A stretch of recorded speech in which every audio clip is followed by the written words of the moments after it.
Hello, welcome back to my channel. My name is Andrea, and today I wanted to share with you 8 things that I've been thinking about that could be really hidden gems for a homeschool mom. These are no cost or low cost things that could really help you in your homeschool journey. These are kind of in no particular order, and they might be kind of random, but it was really just, I was thinking about the theme of things that people don't talk about very often that could be really helpful in homeschooling, and that would help save you time, money, energy, all of these things. So let's get into the first one right now, which is to educate yourself as much as possible on an educational method. By that, I mean classical education or the Charlotte Mason method, or even just Christian or whatever. Just educate yourself in what you want to use as your guiding principle, your guiding light in education.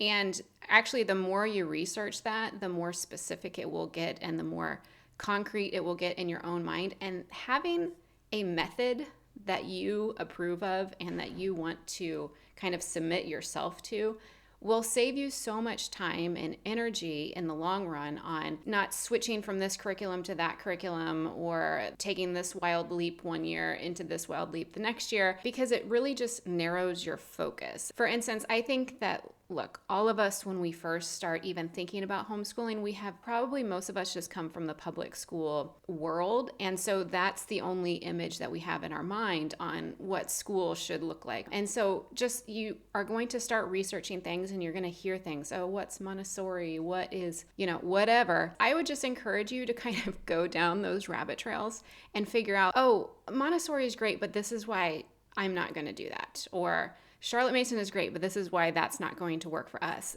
I don't mind at all if you don't agree with like my particular method.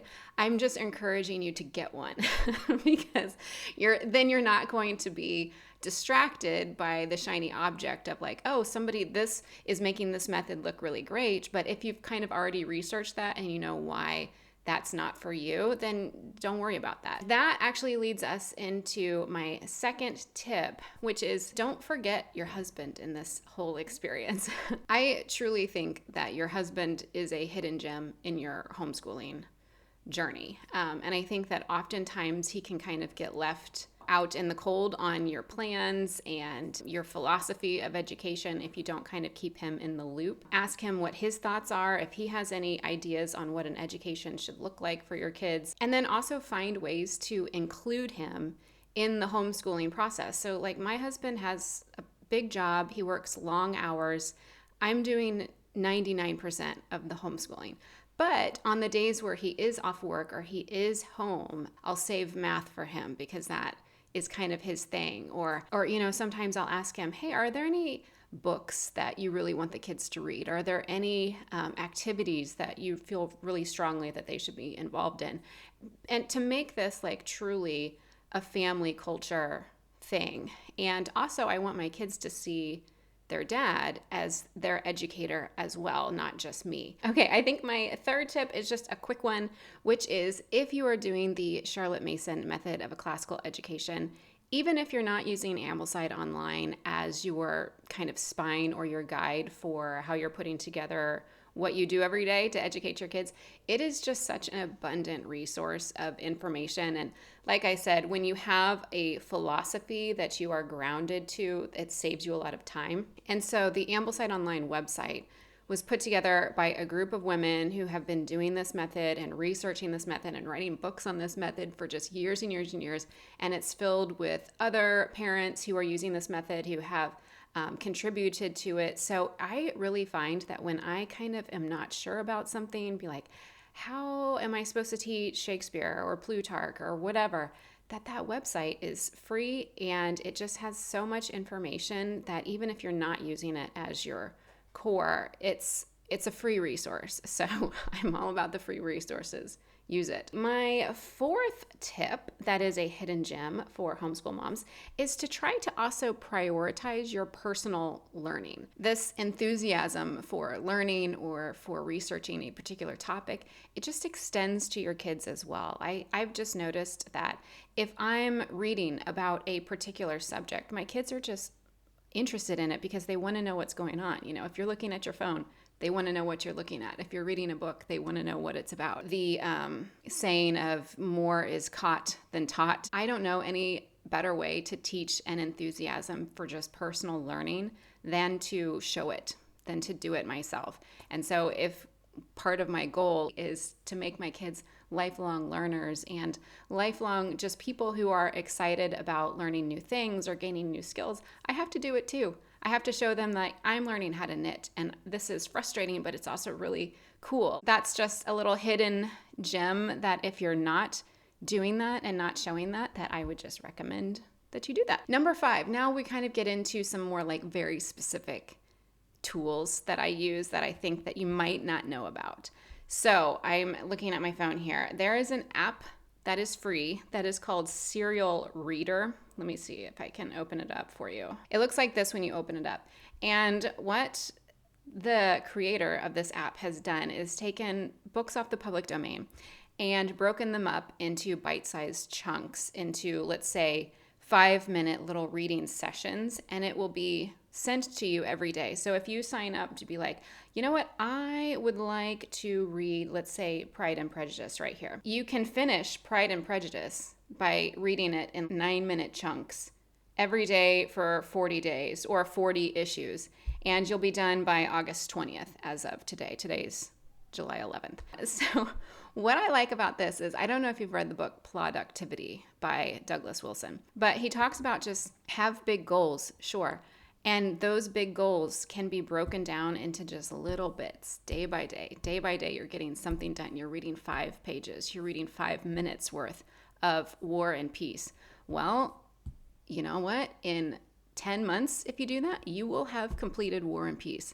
So instead of just looking at this huge book as being so daunting, well, if you go on to Serial Reader, instead of scrolling on your phone, that's another reason why I like this idea. Instead of just scrolling social media on my phone, if I'm out and about with no book, but I have my phone with me, I can at least be getting closer on finishing a novel that I want to read. I mean, I could seriously read David Copperfield just because it's in my spare time when I was out with my phone, and I did that instead of checking Facebook or whatever. So anyway, Serial Reader, it's free. And it's a great way to do personal reading. And your kids might like it too if they're older. Number 6 is an idea, not just for how I use it, but for anything, is like to not be afraid of outsourcing stuff if you need to. What I outsource 100% is piano. I don't know how to play the piano. I really want my kids to learn how to play the piano. And so I have outsourced that to MasterBooks Academy. So it's an online course that I just paid like not very much for. It's weekly piano lessons and lesson plans on how they can learn the piano. I would say he's done great. It was so much less than buying piano lessons, and it's a great way to save time by not commuting to piano lessons. Like all of these things. I do think that at some point I would like for him to be sitting with a person learning piano, but this was just a great intro to it, and it was the easiest way for me to get into it. So I outsourced that to MasterBooks Academy. And the other thing that you could outsource pretty easily would be something like Spanish. So learning a foreign language is really important to me, and I think it's important kind of in the Charlotte Mason method. And so one easy way that you could outsource that is to use something like Pimsleur.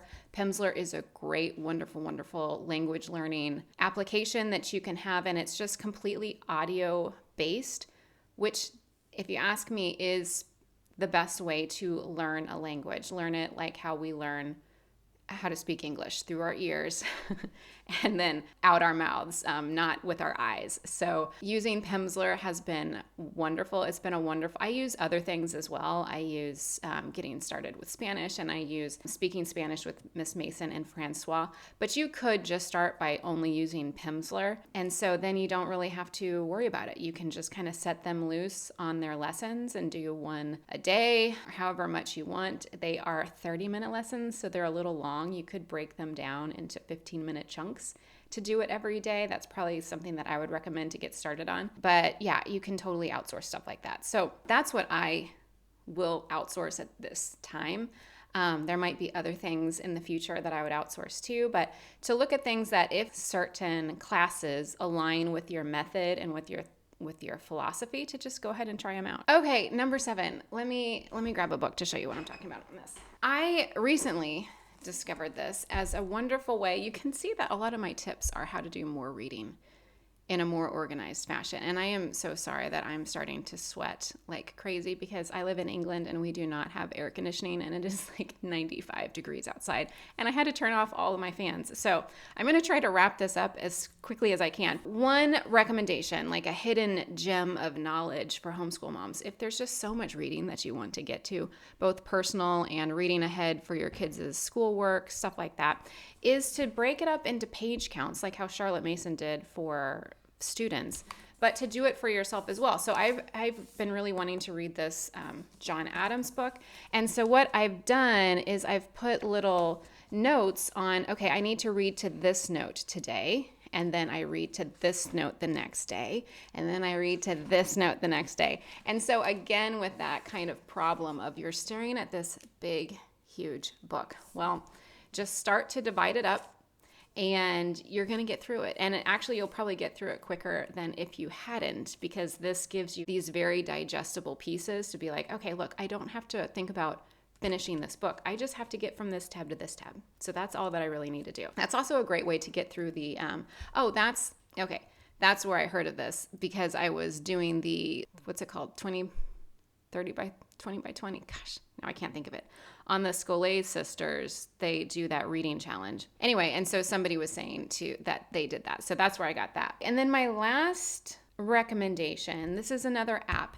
And this one is not free, but it's reasonable. It's called the Freedom app. And I learned about this from, I can't remember which book it was, but it was by Cal Newport. It might have been his latest one. Anyway, he recommended the Freedom app as a way to cut back on the amount of time that you're wasting on your phone. When you have the Freedom app on your phone, you can give yourself limits by saying, hey, I'm going to set this particular timer right now. Do not even allow me to open up any of the social media apps on my phone until this timer runs out, or for the next 2 days, or for the next during your school day time. Because what I would notice is I would just unconsciously do it. This horrible habit that I would have where I would just go on my phone to look at an email, and then 30 minutes later I've been scrolling on Instagram and I'm like, what is going on with me? How did I even get here? So that Freedom app, if you have a lack of self-control like how I do, it's just really helpful. And also because I didn't want to block out other things on my phone at that same time. It's like I had a particular problem with finding myself on either YouTube or Instagram when I didn't want to be on it, but I didn't necessarily want to block my phone from ringing or from receiving text messages and things like that. There is a free way of doing that on your iPhone as well. I liked the Freedom app as well because it would block it not just on my phone, but on my iPad and on my computer and stuff. So it just would not allow me to go on any of these places at the same time when because I have all Apple products on that stuff.